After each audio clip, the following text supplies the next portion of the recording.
my shared labels templates. You can edit these printable sew-in labels using Canva. Canva is an online graphic design platform. It allows you to create graphics, presentations, documents, and even videos without professional design skills, and it's free.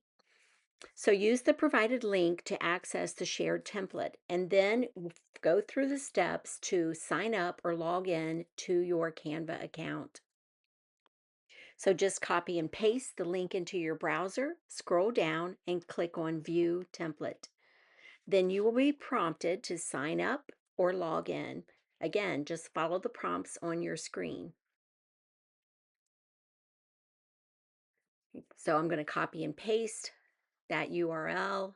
Again, just going through these steps, and then I will choose the method that I want to log in. Since I already have an account, I will use my login credentials.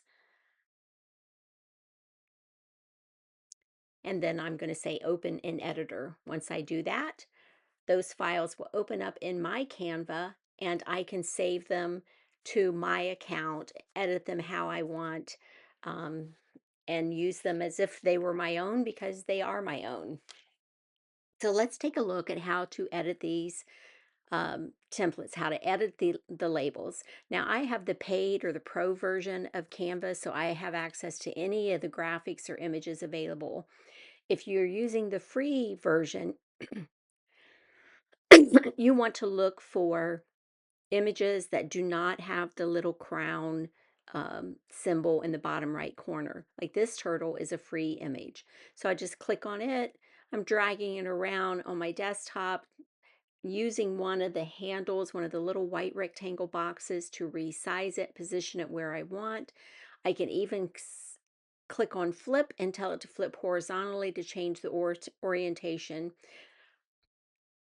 And then I can tap on any objects that I want to remove and then click on delete. Again, I'll just scroll through and find images that I want to use on my labels. So let's say I want to use a ladybug. Again, I want to look for an image that is free since I'm using the free account,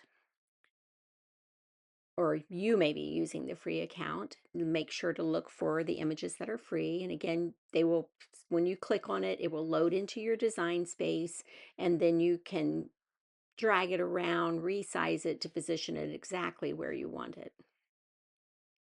And you will do that for each of your labels.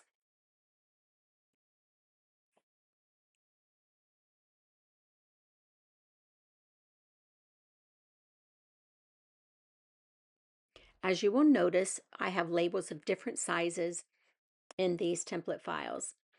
And I'm just simply going to add the graphic images that I want to use on my sew-in labels.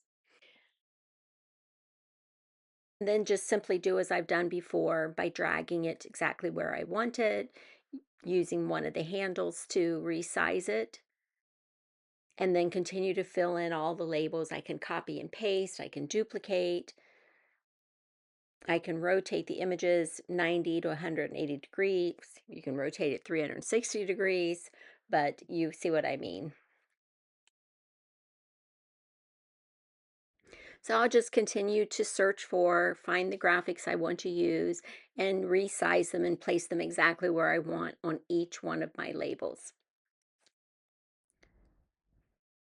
And then you'll get down to the fold over labels. You can do the same thing with them.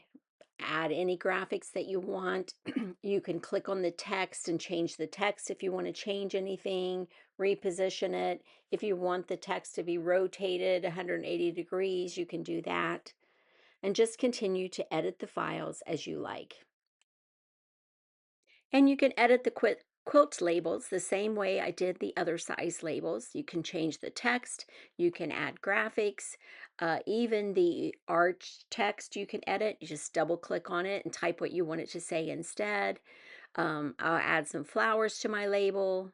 I think I'd like the flowers to go the other way, so I just rotate it 90 degrees. Um, Remove any text that's on there or graphics that I don't want. Just click on them to select it and then select delete. And then just continue doing that for the remainder of the labels. And here I have some quilt labels where there's room for you to add who made the product or the item and who it is gifted for. You'll fill that in after you print them using a fabric marker or fabric pen. But again, you can change what the text is, you can change the graphics, and just play with the Canva. It automatically saves your documents, so you don't have to go to File, Save As constantly. Um, Canva is constantly working in the background and saving your files. One of the things you can do that's pretty helpful is to save it, close out of it, go to Home, and then right click on that project and duplicate it. So you want to make a copy of it. And that way you have one file that you don't edit, mess up by mistake, what have you, and you can always go back to the original. But here I'm just continuing to edit the file, changing the graphics, maybe changing up my text. Once you have the document edited the way that you want it and you're ready to print it, first you will need to download it. So go up to Share and then select Download. You want to select uh, PDF. So download, select PDF. You can select PDF Standard or PDF Print. Select PDF Print.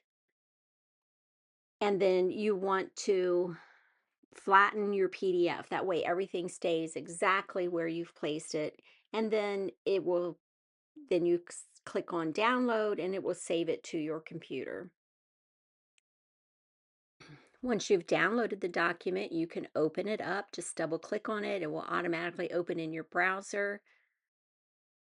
Go to print and then be sure to mirror or flip your image before you print it onto the iron-on transfer paper.